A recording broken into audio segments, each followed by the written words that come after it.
Alright, ladies and gentlemen, I'm here on the show, and I'm here to recap the only ranked college basketball game pretty much of this week.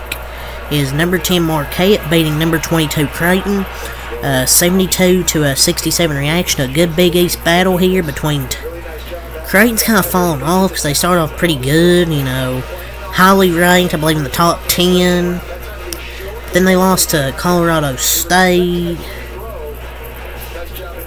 And then they had, you know, that loss to UNLV, to Villanova, like two upset losses right there. Could be in Alabama if it weren't for the refs in that game.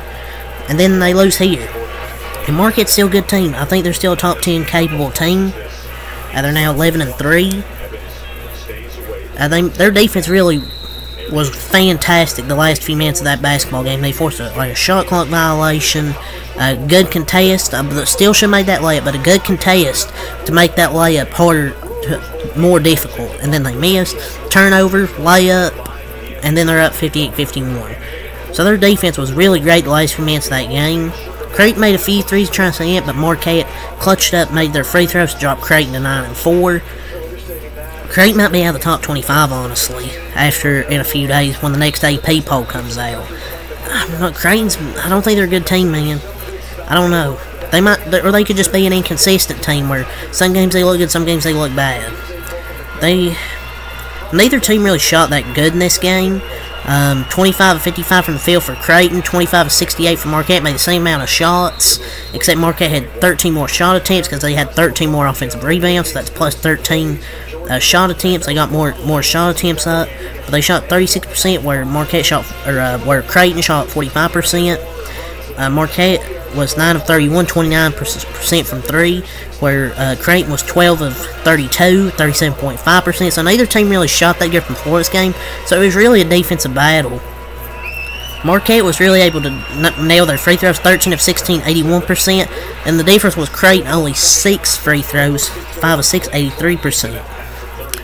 But really the difference was the rebounding, especially on the offensive glass, where Creighton only had 5 offensive rebounds, where Marquette had 18 offensive rebounds, plus 13 offensive glass. That's where you get these 13 extra shot attempts. But they made a clutch three down the stretch with Joplin after Creighton had cut it to a 2-point game, so that was a clutch three-pointer by David Joplin. Both teams were kind of really sloppy with the basketball, because Creighton turned over 15 times, Marquette 13 times. Just Marquette was the better team down the stretch defensively. Able to force some turnovers, and Kolek and Sean Jones really led the way in this game, and got a big dunk as well in clutch time. So that's a huge win, though, for Marquette at home. So it was a fun game to watch. So, good win. We'll go over the stats here. Creighton's been really disappointing this season. I really expect a lot better from them.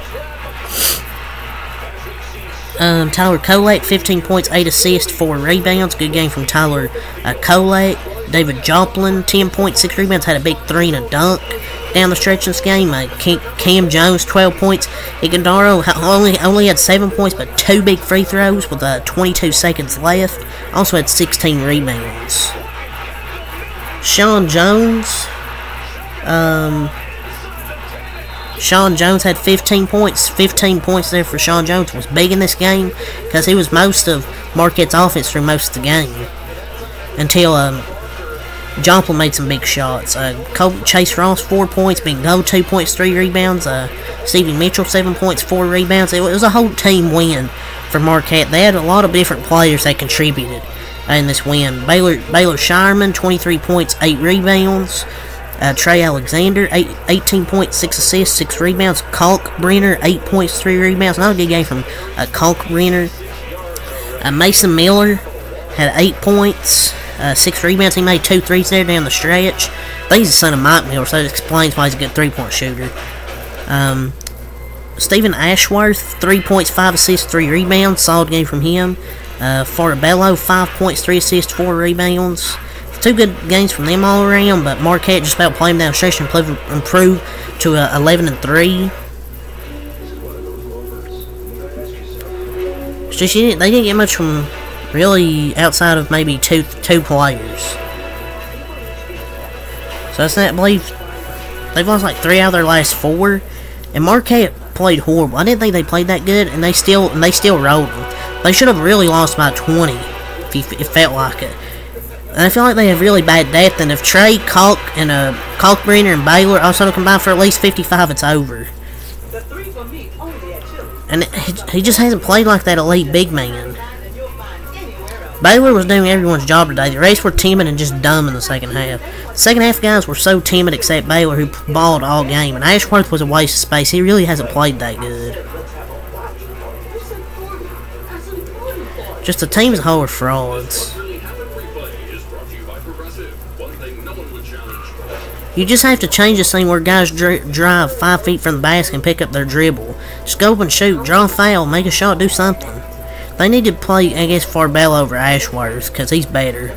Ashworth just isn't good. They just gotta protect the ball. Turnovers got them late. But yeah, losing Nimhard ruined their team, I thought, because he was really important. But yeah, that's really all to say, though, for this game. So until next time, boost.